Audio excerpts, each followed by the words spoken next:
let's run through some yes nos here. Will Thune take up the House bill? Not a bill, but will Thune take up the House bill? Dan, yes or no?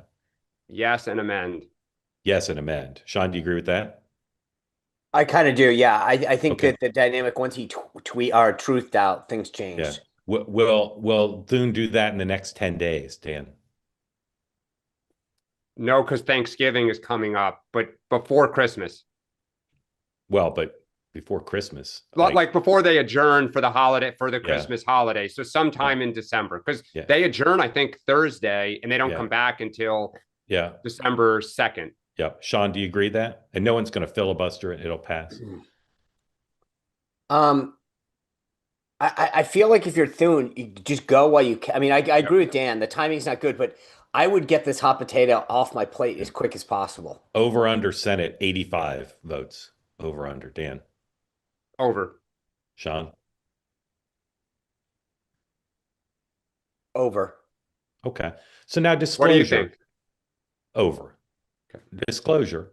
Uh, the piece of legislation says, well, let me ask you this. If you agree that it's going to be amended, will the House pass it in December too?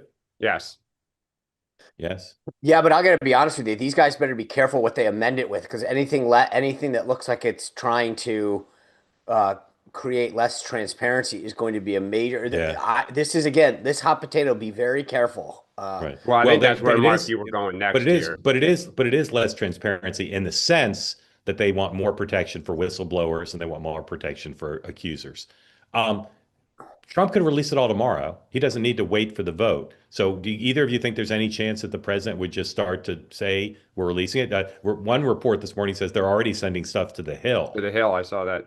So, so I Well, I think the mean, question is too, if they're redacting. I mean, so this is where the idea that Pam Bondi started investigations into Democrats.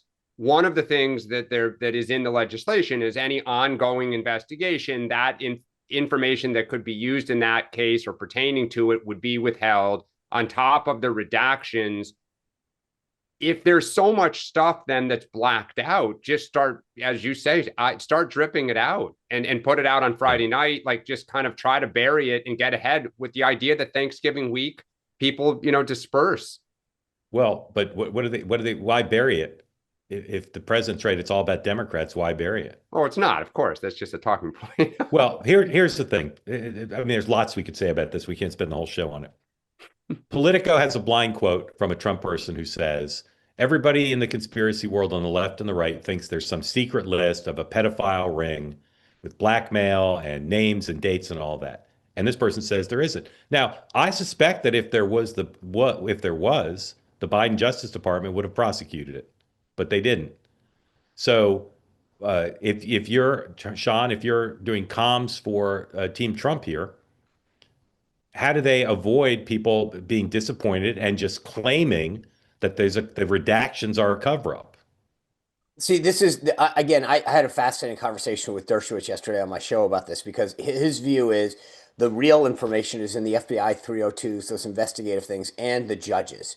And so the problem, and the president brought this up yesterday, I think he's right, is that you're never going to release enough. So to answer your question, I've been saying this from the jump. If I were him, I'd get Bondi, Patel, Bongino, Todd Blanche all in the briefing room and walk through what's there. Here's what we have. Here's what we don't. Here's what we're releasing. Because there'll be conspiracy theories. The president's absolutely right on this. The more you release, the more people are going to say, well, there's more and you're hiding it, whatever. They need to just explain it. Here's what exists. Here's what we can release. Here's what we can't. Here's what the witness statements look like. But until you give context to this, people are going to start going off on wild goose chases about what's really out there and what's not happening and why something was redacted and what else isn't being released. I would just pull the band-aid off on this Yeah. thing. And just to be clear, what you're proposing is unprecedented. There's never been something quite like what you're describing, right? Correct, but there's never been an instance in which you handed out 100, binders saying Right. here's I the mean, Epstein that's 100, files. 100%. I'm not being critical of it. I just want to put it in sharp No, no, relief that no, when I you're know, but I'm saying that like once you fed this beast, and now you've got to say how do we silence it, because yeah. you got a bunch of people jacked up early in the administration saying that they were being given binders that had all this information. You told people you'd pursue it. So now you got to follow through on it. Dan, Democrats, again, it's hard for them to explain why they didn't pursue this when Joe Biden was president. They weren't Because they demanding didn't care. the documents. Yep. Right. So there's obviously, it's not a cheap shot to say there's some politics involved. Of course, there's tons. What's their line once the Senate votes? Their line is full disclosure, no holds barred. And then they start putting out names of people who had associations with Jeffrey Epstein. And then what's their criticism of Donald Trump going to be at that point? That they're redactions? I don't know. I mean, it depends what is put out. I mean, I think that it is.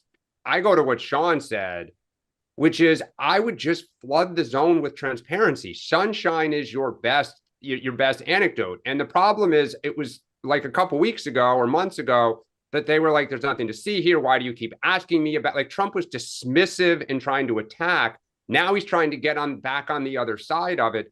So on our side, you're right. It's total politics because, again, we didn't care about this story. We thought it was ridiculous when we were being accused of being a pedophile, full deep state.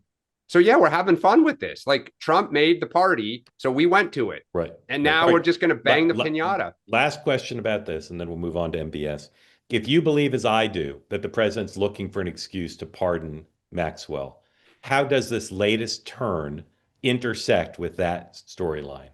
Dan. Oof. Sean's point, rip the Band-Aid off. Just do it all at once and take the hit. So again, I will say this. I brought this up yesterday with Dershowitz, and I said, tell me why she was moved to a prison. What should the president do?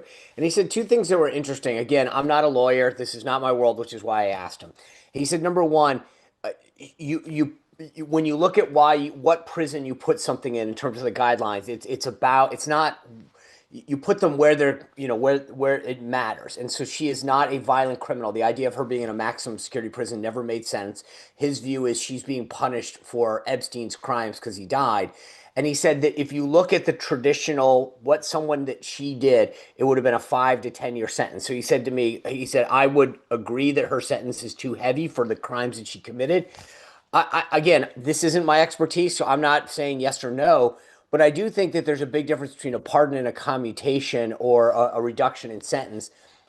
Again, I'm not sympathetic to what this whole group of people did to young women. So I'm not really sure that I'm feeling like that there's a lot of contrition and a need for her to have a reduced sentence. But I understand. But does the disclosure of the documents make it somehow easier or harder for the president to pardon or commute? But to me, there's no reason. Like, no, if you're me or you're anyone who's watching this, but accept my premise, the president wants to do it. Does releasing the documents make it harder, easier, or no difference? I guess what I'm trying to get at is he's got to have a reason. So if he could say these documents, she enabled us to do something. There's got to be a connection to her. Is the answer I'm trying to get to.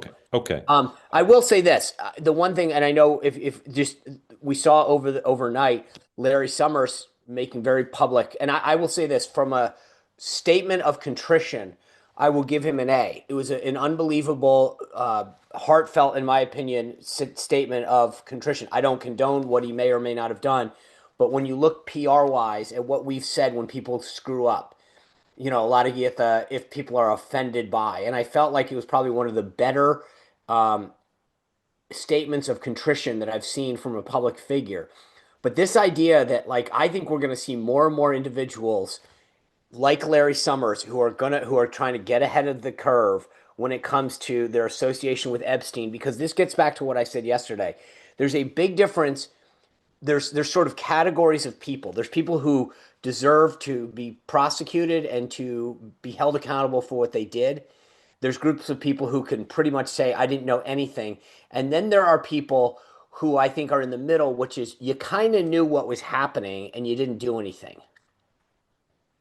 They say that something that's easy is like a walk in the park. Well, easier than a walk in the park, hit the subscribe button, be part of the two-way community, never miss an episode, be part of our conversations. Thank you for your service to America. And don't forget, you can now listen to the morning meeting and Two-Way Tonight on Apple, Spotify, or wherever you get your podcasts.